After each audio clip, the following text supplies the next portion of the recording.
रैपिडो। हाँ मेरा भैया। लिखो 2626। भैया यार मेरे को आगरा में किसी अच्छी जगह ले चलो। ताजमहल चलो। ताजमहल नहीं यार, ताजमहल तो मैं कभी भी चले जाऊंगा। कभी नहीं जा पाओगे, मंदिर बनने से पहले देख लो।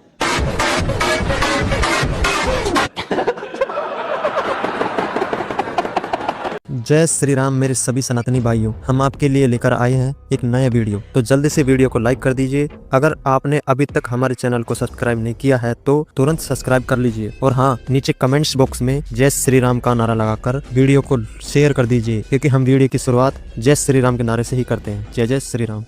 अमा पिछले 20 दिन से पाकिस्तान में शिया और सुन्नी मुसलमान एक दूसरे के खून के प्यासे हो रखे हैं। इस हिंसा में अब तक 150 से ज्यादा लोगों की जान जा चुकी है। कमाल की बात यह है कि ना वहाँ बीजेपी है, ना आरएसएस, ना बजरंग दल, ना हिंदू। वहाँ तो मुसलमान ही मुसलमान को काफिर बताकर काट रहा है। खुदा की कसम, ये सबक है उन लोगों के लिए जिनके पूर्वजों ने गलती से सनातन छोड़ दिया था। अभी भी समय है उस गलती को सुधार कर फिर से सनातनी बन जाइए, क्योंकि आपको खतरा हिंदुओं से नहीं है, आपको खतरा उन लोगों से है जो इंसानों को काफिर मानकर उनको काटने की सोच रखते हैं। अब निर्णय आपका है, परिवार आपका है।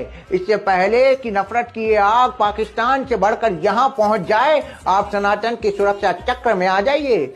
सनातन में आपका परिवार सुरक्षित है, सनातन में आपका स्वागत है। जय जय श्री राम, जय जय श्री राम। मुरादाबाद में एक मुसलमान डॉक्टर कपल को घर दिए जाने के खिलाफ जो प्रोटेस्ट हो रही थी ना, हाँ, उस कपल ने अपना वो घर वापस बेच दिया है because of the protest that were happening. तो मतलब ऐसा हिंदू तो खतरे में है गाइस। अरे नहीं नहीं दीदी भैया, हिंदू कहाँ खतरे में है। कल ही रायाचोटी में लॉर्ड अयप्पा के भक्तों की बस पर फूल बरसाए गए थे, है ना। और जहां तक मुसलमान डॉक्टर के घर छोड़ने की बात है, उस प्रोटेस्ट की बात है, तो वो पक्का मेरे लिए गलत है, जब आपके लिए वक्फ बोर्ड गलत होगा, है ना दीदी भैया। साथियों, महबूबा मुफ्ती की जो बेटी है उसने हिंदुत्व को बीमारी कहा है, तो सबसे पहले आप उसका ये बयान सुनिए। मैंने हिंदुत्व को क्रिटिसाइज किया और मैं डंके की चोट पे कहती हूँ कि हिंदुत्व एक बीमारी है। Jay Shri Ram is a slogan that's been associated with lynchings. जब आपको किसी मुसलमान बच्चे की पिटाई करनी है, आप ये स्लोगन यूज करके उसकी पिटाई कर रहे हैं। So it's very shameful. मैं महबूबा मुफ्ती के लड़की से इतना ही कहूंगा कि हिंदुत्व तुम्हें बीमारी लगती है, लेकिन जो तुम्हारे नाजायज अब्बा ने जितना हिंदुओं का कत्ल किया ना, उसको आज तक हिंदू भूला नहीं है। हिंदू किसी की लिंचिंग करता नहीं है। एक बात ध्यान में रखना, जो तुम 20 करोड़ लोगों ने इस हिंदुस्तान को बर्बाद करके रखा है ना, ये सारी दुनिया जानती है। सुअर को कितना भी अच्छा खाना दे दो, वो खाएगा मैला ही। समझ में आया? सीताराम। आप क्या क्या बोल रहे हो? मैं कुछ भी चाहता हूँ। क्या चाहते हो? कुछ भी पोर्ट चाहिए, एयरपोर्ट चाहिए, कुछ भी। अगला आप क्या लेने की कोशिश कर रहे हो? हमारा मीटिंग शाम को है ना, भैया ये पार्लियामेंट छोड़ देने भैया। वो देखते हैं। अब तो आपका रिश्ता, आपके रिश्ते के बारे में थोड़ा बताइए भाई। हम दोनों का एक ही है। मैं जो भी बोलता हूँ, हाँ, दोनों मिलकर सब करेंगे। अच्छा, और कब से आपकी पार्टनरशिप चल रही है? ये हमारा सालों साल से। और फ्यूचर आपका कैसा है? 20 साल का है हमारा। पूरा देश का। हिंदुत्व और हिंदुइज्म में बहुत फर्क है। हिंदुत्व वो नफरत वाली फिलॉसफी है जो सरवारकर यहाँ इंडिया में फैलाते थे in the 40s। Where he used to say कि हम यहाँ एक हेजेमनी एस्टैब्लिश करेंगे हिंदूज की, और वो फिलॉसफी ये कहती है कि India is only of the Hindus and for the Hindu. और मैं डंके की चोट पे कहती हूँ कि हिंदुत्व एक बीमारी है और इस बीमारी का इलाज हमें करना पड़ेगा। ये इल्तिजा मुफ्ती पूरे हिंदुओं के ऊपर कमेंट इसने किया है कि तुम्हारी जो अम्मी है और तुम्हारे जो अब्बा है, तुम्हारी अम्मी ने जो तुम्हारे अब्बू है, तुम्हारे चाचा से तो तुम लोगों ने शादी की है। यानी जो इल्तिजा मुफ्ती है उसका जो नाना है वही उसका बाप है। ये तो तुम्हारा इतिहास है। अरे हमारे इतिहास के ऊपर उंगली उठाने से पहले 50 बार सोच लेना, क्योंकि अगर हम इतिहास खोदने बैठे तो तुम्हारी 7 पीढ़ी याद रखेगी कि किस हिंदू को हमने छेड़ा था। हैंडसम छिछोड़िया सर की सीट पड़पड़गंज से चुनाव लड़ेंगे अवैध बोझा। राजा यही तो करता है, मौका मिलने पर भ्रष्ट पार्टी से भी टिकट लेकर चुनाव लड़ जाता है। यदि यह कर पाओ तो समझो राजा हो तुम। अवैध बोझा का असली नाम जरूर बताते जाना, और बेईमान कट्टर ईमानदार भ्रष्ट पार्टी का नाम भी बता देना।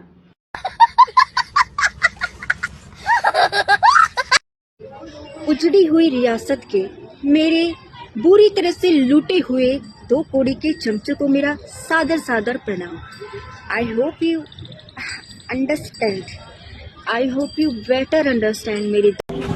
मैं पान खिलाते हो खिलाओ। आप मीठा खाते हैं? मीठा मीठा मीठा ना।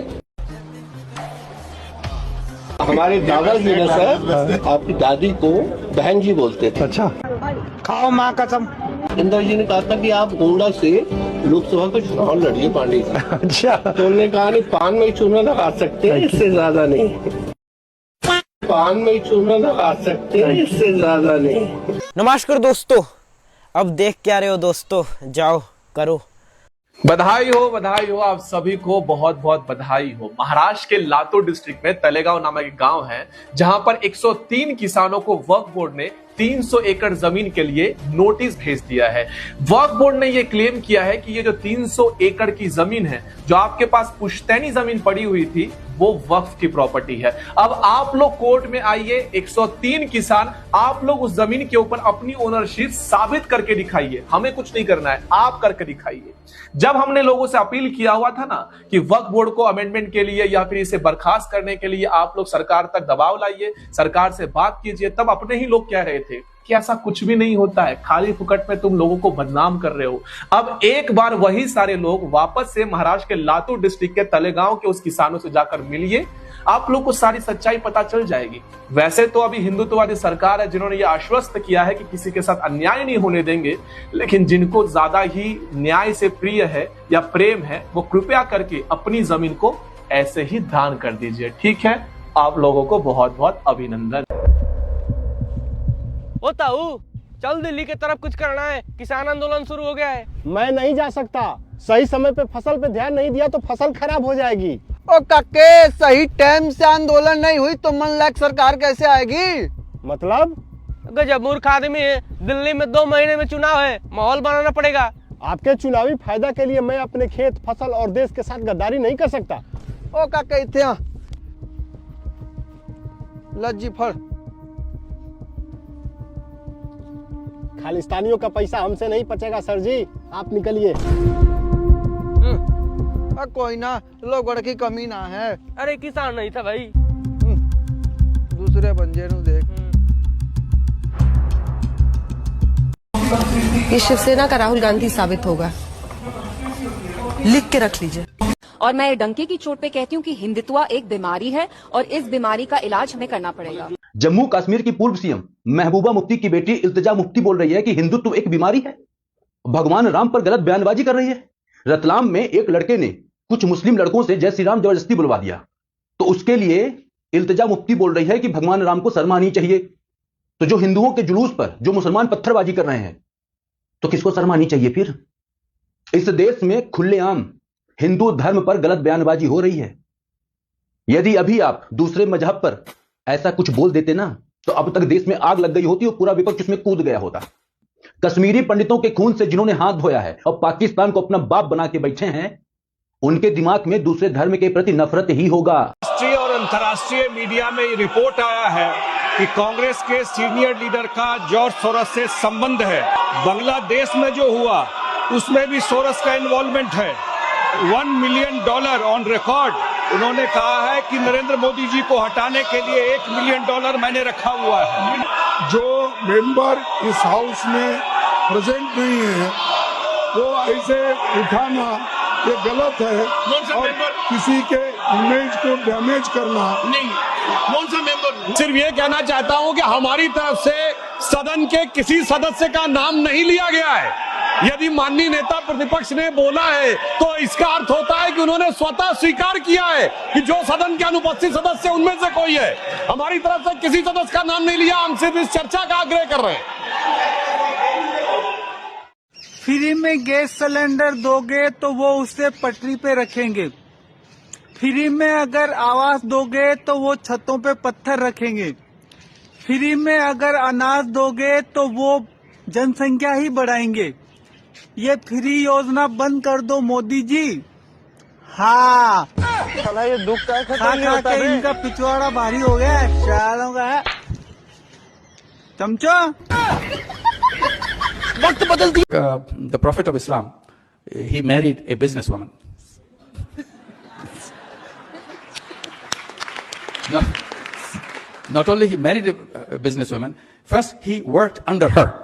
She took a job. She took a job under her. Later, he married her. I said, if you want to be a good Muslim, you have to follow the footsteps of the great prophet. And you have to marry a businesswoman. And if you can't find one, come to us. We have plenty of them.